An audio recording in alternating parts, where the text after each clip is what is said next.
தமிழ்ச்சோலை பார்வையாளர்களுக்கு வணக்கம். இன்றைய காணொளியில் நம்ம பார்க்க போகின்ற பகுதி தமிழ் மொழி வரலாறுல இருந்து சங்கம் மருவிய கால தமிழ் குறித்து நம்ம இந்த காணொளியில் பார்க்க போகிறோங்க. இந்த நூல் பார்த்தீங்க அப்படின்னா டாக்டர் சு சக்திவேல் ஐயா அவர்கள் எழுதிய தமிழ் மொழி வரலாறு என்ற ஒரு அற்புதமான ஒரு நல்ல நூலுங்க. இந்த நூல் கண்டிப்பாக நம்ம தமிழ் படித்தோரும் சரி, நம்ம தமிழ் படித்து நம்ம டிஆர்பி எழுதக்கூடிய நண்பர்களுக்கும் சரி, மற்ற அனைவருக்கும், அதாவது தமிழ் குறித்து படிக்கக்கூடிய அனைவருக்குமே இந்த நூல் ஒரு வரப்பிரசாதம். அந்த மாதிரியான ஒரு அருமையான எவ்வளவு செய்திகளை எடுத்து கொடுக்க முடியுமோ அவ்வளவு செய்திகளை இதை நம்ம எடுத்து கொடுத்துருக்கிறார் ஆசிரியர். இந்த நூலில் இந்த பக்கத்தில் இருந்து இந்த சங்கம் அறிவிய கால தமிழ் அப்படிங்கிற இந்த பகுதியில் இருந்து ஒரு 20 பாயிண்ட் தான் நான் இந்த காணொலியில் சொல்ல போகிறேன். என்னென்ன சொல்லியிருக்காங்க, நிறைய இருக்குது விஷயம். இருந்தாலும் நான் ஒரு முக்கியமாக ஒரு 20 பாயிண்ட் எடுத்து இந்த காணொலியில் சொல்லலான் இருக்கேன். நிச்சயமாக இந்த காணொலி பார்க்கக்கூடிய நண்பர்களுக்கு இந்த நான் சொல்லக்கூடிய இந்த செய்திகள் நிச்சயம் பலனளிக்கும். இதை நீங்கள் கேட்ட பிறகு நீங்கள் நூல் எடுத்து படித்தாலும் இன்னும் உங்களுக்கு ஒரு தெளிவு கிடைக்கும் அப்படின்னு நம்புறேங்க. இதில் பார்ப்போம். இந்த 20 பாயிண்டில் நான் முதலாக சொல்ல போகிறோம் பாருங்கள். பழந்தமிழில் ரகரமும் ழகரமும், ரகரம் அப்படிங்கிறது இடையின ரகரம், ரகரமும் இந்த சிறப்பு ழகரமும் பார்த்திங்கன்னா குறிலின் கீழ் ஒற்றாக வராதுங்க. ஆனால் சிலப்பதிகாரத்திலும் மணிமேகலையிலும் பார்த்தீங்க அப்படின்னா அந்த ஒற்று வருகிறது. அது பார்க்கும் பொழுது பார்த்திங்கன்னா வர்த்தனை அப்படிங்கிறது சிலம்பில் பார்க்கலாம். அடுத்து பார்த்தீங்க அப்படின்னா சிலம்பில் வர்த்தனை பார்க்குறோம். அடுத்து பார்த்தோம் அப்படின்னா மணிமேகலையில் வர்த்தித்தல் அப்படிங்கிறத பார்க்குறோங்க. இந்த ரெண்டையும் நம்ம பார்க்குறோம். இது ஒரு பாயிண்ட் நம்ம எடுத்துக்கிறோம். அடுத்தது இரண்டாவதாக பார்க்கும் பொழுது பார்த்திங்க அப்படின்னா சகரம் மொழி முதலில் வராது. அதாவது அந்த சகரம் மொழிக்கு முதலில் வராது அப்படிங்கிறது நம்ம தொல்காப்பிய கால தமிழில் பார்க்குறோம். ஆனால் இந்த நம்ம சங்க மருவிய கால தமிழில் பார்க்கும் பொழுது பார்த்திங்கன்னா நம்ம சிலம்புலையும் மணிமேகலையும் சகரம் மொழிக்கு முதலில் வந்திருக்கிறதுங்க. இப்போ சிலப்பதிகாரத்தில் பார்த்தோம் அப்படின்னா சகடு, சண்பகம், சதுக்கம், சந்தனம், சந்தி, சதங்கை, சக்கரம், சகடம், சங்கமன் இந்த மாதிரி சொற்கள் சிலம்பில் வந்திருக்குங்க. அடுத்து பார்த்தோம் அப்படின்னா மணிமேகலையில் பார்த்திங்கன்னா சம்பாபதி, சரவணம், சனமித்திரன், அடுத்தது பார்த்திங்கன்னா சலம், சபக்கம், சண்பகம் இந்த மாதிரி நம்ம மணிமேகலையில் வந்திருக்குதுங்க. அப்போ இது நம்ம இரண்டாவது பாயிண்ட்டாக எடுத்துக்கலாங்க.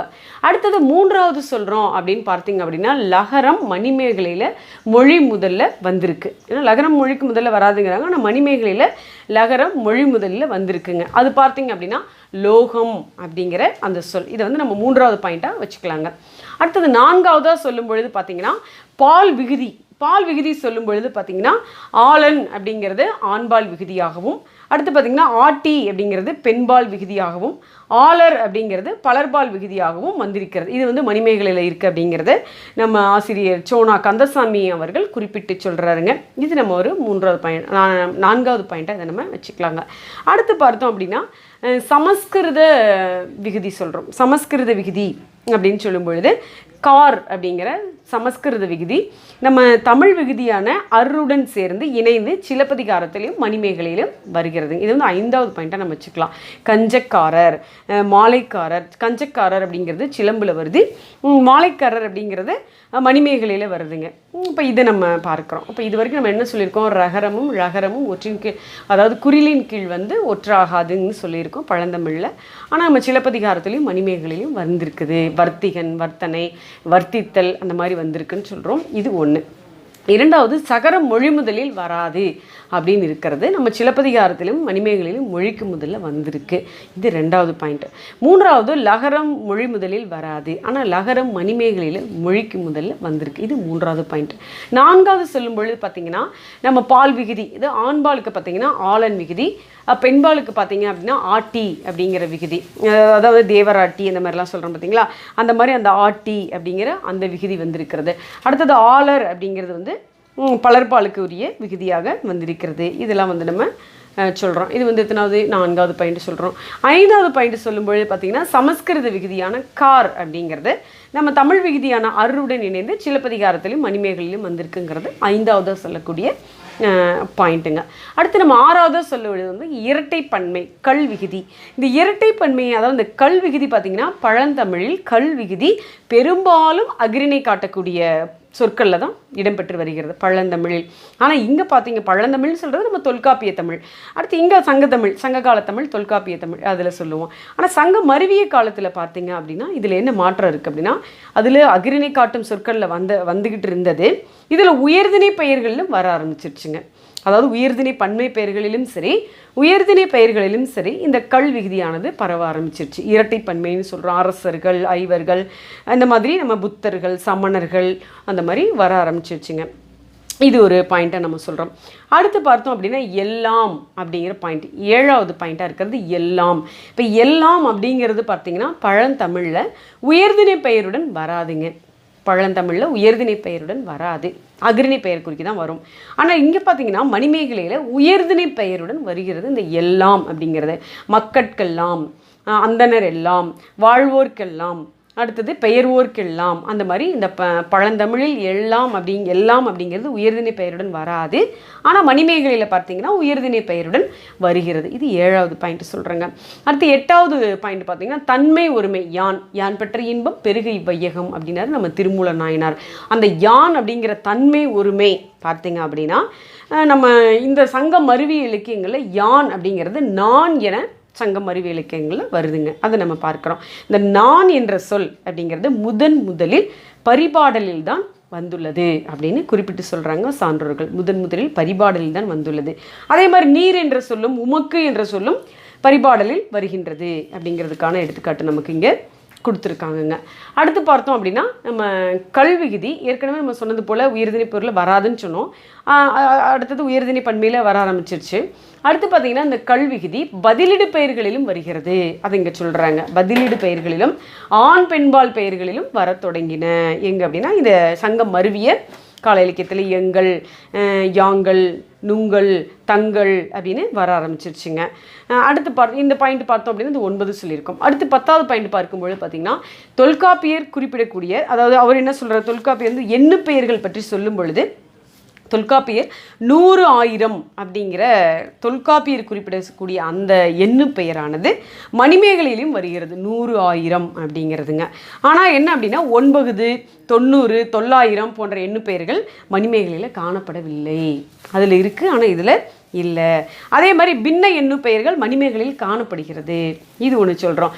கோடி, அடுத்து பார்த்திங்கன்னா நம்ம கணிகம், கற்பம் போன்ற எண்ணு பெயர்கள் வந்து மணிமேகலையில் நம்ம பார்க்க முடிகிறது அப்படின்னு இதில் சொல்கிறாங்க இந்த பாயிண்ட்டை. அடுத்து நம்ம 12 முடிச்சிட்டோம். அடுத்தது 13 பார்த்தோம்னா அப்படி இப்படி அப்படிங்கிற சொற்கள் பார்த்திங்கன்னா அப்படி இப்படி ஆகிய சொற்கள் மணிமேகலையில் தான் முதலாக காணப்படுகிறது அப்படின்னு சொல்கிறோம். அப்படி இப்படி, இது சோனா கந்தசாமி அவர்கள் சொல்கிறாங்க. அப்படி இப்படி ஆகிய சொற்களும் மணிமேகலையில் தான் முதலில் காணப்படுகின்றன அப்படின்னு சொல்கிறாங்க. அது மட்டும் இல்லைங்க, இப்போது என்ற சொல்லும் மணிமேகலையில் தான் முதலில் காணப்படுகிறது அது சொல்கிறாங்க.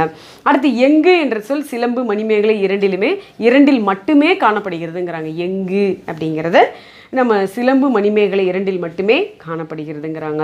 அது அவன் போன்ற சுட்டுகள் சிலப்பதிகாரத்தில் அசையாக வருவதை பேராசிரியர் வா சுபமாணிக்கனார் எடுத்து காட்டுறாரு. இது சொல்கிறாங்க. அடுத்து பார்த்தீங்க அப்படின்னா முன் பழந்தமிழ் வடிவமான பொழுது, இது வந்து பழந்தமிழ் வடிவம் பொழுது அப்படிங்கிறது. ஆனால் சங்கம் அறிவிய இலக்கியங்களில் பார்த்தீங்க அப்படின்னா பொழுது, போது என மணிமேகலையில் தான் வருது அது சொல்கிறாங்க. அடுத்து அல்லால் என்ற சொல்லாட்சி. அல்லால் என்ற சொல்லாட்சி பார்த்திங்கன்னா முதலில் கலித்தொகையில் தான் காணப்படுகிறது அப்படின்னு சொல்கிறாங்க. அல்லால் அப்படின்னு என்ற உன்னை அல்லால் அப்படின்னு சொல்கிறோம்ல, உன்னை அல்லால் எனக்கு யார் உண்டு அப்படிங்கும்பொழுது அந்த அல்லால் என்ற சொல்லாட்சி முதல் கலித்தொகையில் தான் காணப்படுகிறதுங்கிறாங்க. அடுத்து பார்த்தீங்க அப்படின்னா ஆனால் என்பது கலித்தொகை, திருக்குறள் ஆகியவற்றில் மட்டும் வந்துள்ளது. ஆனால் அப்படிங்கிற சொல் வந்து கலித்தொகையும் திருக்குறள் மட்டுமே வந்திருக்கு அப்படின்னு இதில் சொல்கிறாங்கங்க. அடுத்து பார்த்தீங்கன்னா இன்னொரு விஷயம், இந்த கிறு என்ற நிகழ்கால இடைநிலை. இப்போ தொல்காப்பியர் பார்த்தீங்கன்னா இறந்த காலம், இறப்பல்லா காலம் அப்படின்னு குறிப்பிடுறாரு. ஆனால் கிறு, கின்று போன்ற கால இடைநிலைகளை குறிப்பிடவில்லை தொல்காப்பியரில் சொல்கிறோம். ஆனால் கின்று கால இடைநிலை பரிபாடலில் வந்துள்ளது. கின்று அப்படிங்கிற அந்த கால இடைநிலை பரிபாடலில் வந்துள்ளது. மணிமேகலையில் பார்த்தீங்கன்னா கின்று, கிறு ஆகிய 2 கால இடைநிலைகளுமே இருக்கிறது. கிறு இடைநிலை சிலப்பதிகாரத்தில் வரவில்லை. இதெல்லாம் சங்கம் அறிவிய கால இலக்கியத்தில் சொல்லக்கூடிய செய்திகள்ங்க. அடுத்து பார்த்தோம் அப்படின்னா இதில் வேறு என்ன சொல்லலாம், இன்னும் நிறைய. இப்போ நம்ம ஓரளவுக்கு ஒரு 20 பாயிண்ட் கிட்ட நெருக்கிட்டோங்க. அடுத்து பார்த்திங்கன்னா செய்வாய், வாய்ப்பாட்டு வினைமுற்றுகள் சங்கம் அறிவிய நூல்களில் மட்டுமே ஏவல் வினைகளாக வருகின்றன அந்த செய்தி சொல்கிறாங்கங்க.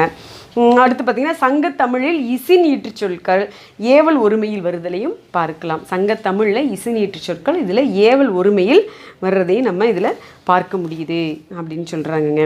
அடுத்து சங்கத்தமிழில் பார்த்திங்கன்னா ஆ அப்படிங்கிறது எதிர்மறையாக வருது.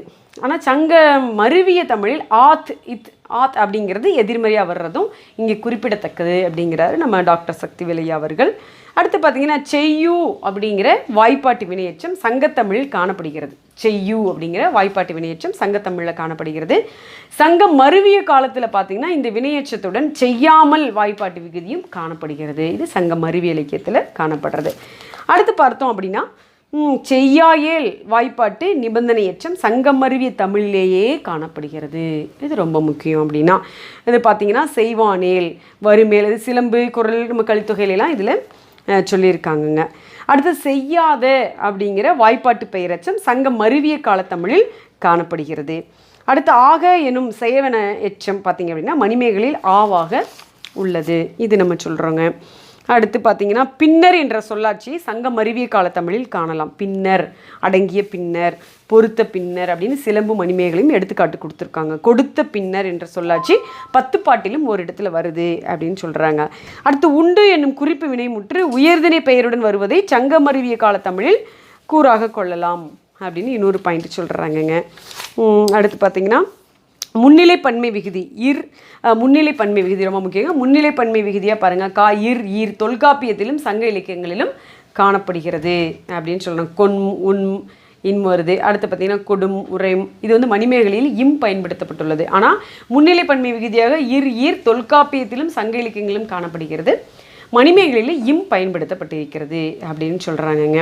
இப்போ இது நம்ம சொன்னது எல்லாமே சங்கம் மருவிய கால தமிழில் என்னென்ன மாதிரியான மாற்றங்கள் அப்படின்னு சொல்கிறது. ரகரமும் குறியில் கீழ் ஒற்றாகாது, ஆனால் இதில் வந்து வந்திருக்கிறது. சகர மொழிக்கு முதல்ல வராது, ஆனால் சிலம்பொலி மணிமேகலையும் வந்திருக்கிறது. லகர மொழிக்கு முதலில் வராது, ஆனால் மணிமேகலையில் வந்திருக்கிறது. ஆளன்கிற ஆண்பால் விகுதி, ஆட்டிங்கிற பெண்பால் விகுதி, ஆளுங்கிற பலர்பால் விகுதி வந்திருக்கு.